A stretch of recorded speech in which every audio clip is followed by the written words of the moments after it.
अजीब है ना। दुनिया को लगता है कि जिसके पास खोने को कुछ नहीं है वो सबसे खतरनाक है, और सबसे खतरनाक वो है जिसने सब कुछ अपने दम पर कमाया हो, क्योंकि उसे पता है कि शून्य से साम्राज्य कैसे खड़ा किया जा सकता है। लोग मुझसे पूछते हैं कि आकाश, तेरा खानदान क्या है, तेरी जड़ें कहां से जुड़ी हुई है।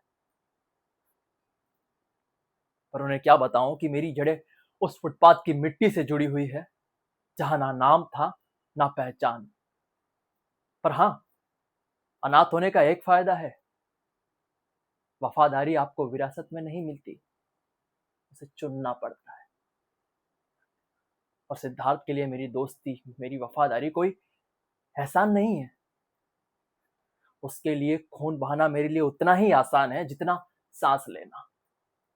और रही बात मेरी बहन अधीरा की, तो वो मेरी कमजोरी नहीं, मेरी कायनात है। उसकी आंख से निकलता हुआ एक आंसू का मतलब इस पूरी दुनिया में मातम। जिंदगी के अब इस खेल में एक और नया मोहरा जुड़ गया है, कजरी, जिसकी शुरुआत तो वजूद मिटाने से हुई थी। सूर्यवंशी खानदान का राख करना मेरी जिंदगी का मकसद था, और कजरी उसका जरिया। लेकिन कमबख्त ये दिल, ये भी दिमाग की तरह शातिर निकला।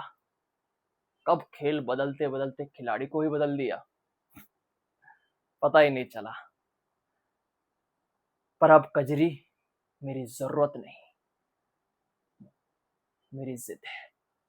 और ये आकाश एक बार जो ठान लेता है उसे पाकर ही रहता है।